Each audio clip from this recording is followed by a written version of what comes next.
Hello, beautifuls. This is card number 2 for the Pick a Card with my new deck. So the card you got today is the Ten of Pentacles. It's interesting, this anchor symbol is showing up for me just recently.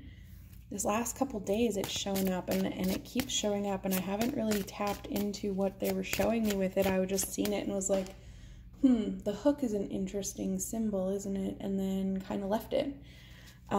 So if anybody has any information about these hooks or what they represent, then don't be afraid to shoot me a message, because there's something tied to it. Anyways, this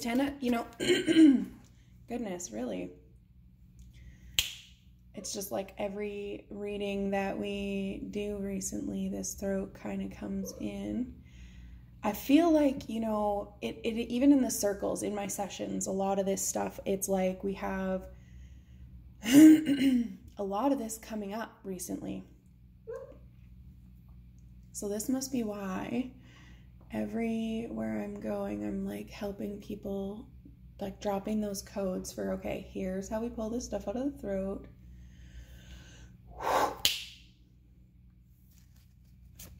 Because there's this distortion that keeps coming into our fields, trying to distract us from mission, from going forward. Really, when we're speaking a lot of truths that don't want to be seen, this energy comes out. Yeah. Interesting, the Five of Pentacles comes out as well. More snake energy. The last card had the snakes as well. And the snake was in the 5 card as well. Interesting. So if you were kind of feeling drawn to number 1, this might be part of it. So the Ten of Pentacles is kind of creating that happy all-around life, really, right? It's like kind of getting that relationship you desire, but also the career, the home, that it's kind of that all around. Yet the Five of Pentacles is that feeling left out in the cold. And so this is the card that was in the previous energy, this Five of Pentacles. And we have this snake all wrapped around. Now in this one, she's in this Five of Pentacles and it's wrapped around her leg and it's still up in the neck here. But it's like she's walking towards. And here's that second snake from that card as well. So it's like walking away from, like, that feeling of being left out in the cold, right? Where it's like somebody's kind of abandoned ship or something like this, right? Where it's like we've had to walk away from something or someone, circumstances, and it might not have been comfortable, right? Like this snake around the neck. So we had this snake showing us something, feeling really deceptive or something, but really it was this guy being like, look at this big picture here.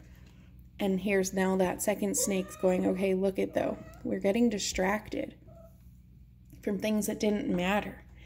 We're only half fulfilled here, right? We want to get to this wholeness where we have more stability, more playfulness, right? We've got this childlike energy here. And so that's kind of that energy that you're meant to walk towards. And that's why this one, like, usually this is dark, and actually it's usually a church window in your traditional tarot. It's that very religious energy. Ooh, did you hear the trigger in that tone there? So we have to deconstruct those triggers to pull that energy out and release ourselves from those things. But usually we really have that church background in the picture, and these people sitting outside it. We're here, it's like pinks, right? Different energy, more of that loving, moving forward vibrancy, even in that cold, right? It's like knowing that we're going back for something. It's interesting because it's going backwards. So it's kind of like I'm kind of almost seeing it in this like needing to go back to pick up something that you forgot, remembering something. And I'll do this sometimes with the Akashics when I take people through, where we go in and we find like those really good lives where we really integrated a lot of that knowledge, a lot of that magic, and then I take that and integrate it into that field to help recreate those timelines more with less of that disruption. So it feels like we are being asked to kind of go back to really activate where we held these good codes. I mean, we have the octopus here, so we've got like water, some more emotional stability, and now the Eight of Wands also. Damn, another 5 at the bottom here. So 3 out of 4 5s come out. We've got the 5 of Swords. So I'm gonna have to find that other 5 and see, what do we have? The 5 of Wands missing, I think. So I'm gonna have to go back and see if the 5 of Wands also has a snake. So here's another snake. This card came out actually, and I read from the book as well, and it talks about no matter which sword you try and grab right now, you're gonna get stung. And so you kind of need to just pull out of all the circumstances, sort of, is kind of what it was talking about. This card can represent that, like win or lose. There's always, where there's a winner, there's a loser kind of energy. So nobody really wins, do they? And so this is kind of being like, just pull away from all of this. What if none of this is meant for you? Maybe you need to wait out that storm a little bit instead of trying to be so fast and bullheaded about stuff. The 8 of Wands is really about that fast communication, but here, growing out of that heart space, or, you know, it seems a little bit lower, we have this energy like growing out of this bird. And so, you know, here we have an eagle, and we have an octopus, and then the snake. So we've got a few animals to look up as well. If we have any of these showing up in our world, this could be kind of like symbolism that this is showing up for you for a reason. But we have this like this wanting to grow and move and evolve really quickly. But we first have to download this information, right? We have to get these codes of where you're even meant to go, because I feel like we still hold a lot of these understandings of that lack mentality. What is your mission? We have a lot of people projecting what they think is going to happen, what they see, what they feel, all these things. Is it true to you? This is really going to go back to that again.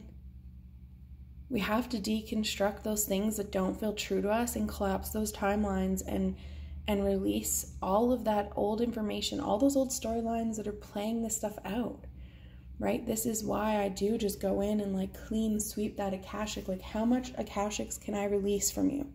Because all of those stories are blurring your ability to see your truth, because you have 60,000 fucking stories running in the background because of them Akashics. You see how distorted and messy it can get? If we have 8 possibilities, it's the 8 of Wands, we have 8 possibilities on how one situation can happen. Makes it hard for you to move anywhere, doesn't it? But what if none of those stories are actually true, and we need to collapse all of those timelines because they're just energy leaks? Look at them, fucking leaking out there. Got a hole in you. Leaking energy. What if you collapsed all those timelines and closed that hole up and allowed yourself to go to a more organic state of what's mission? What does that blueprint really say I'm here for? That's going to change the narrative. So I'm going to leave you with this. If you would like a more personalized session, I will leave my link in the description, as well as my pendulum course. I will leave that there as well for you. So I will chat with you soon.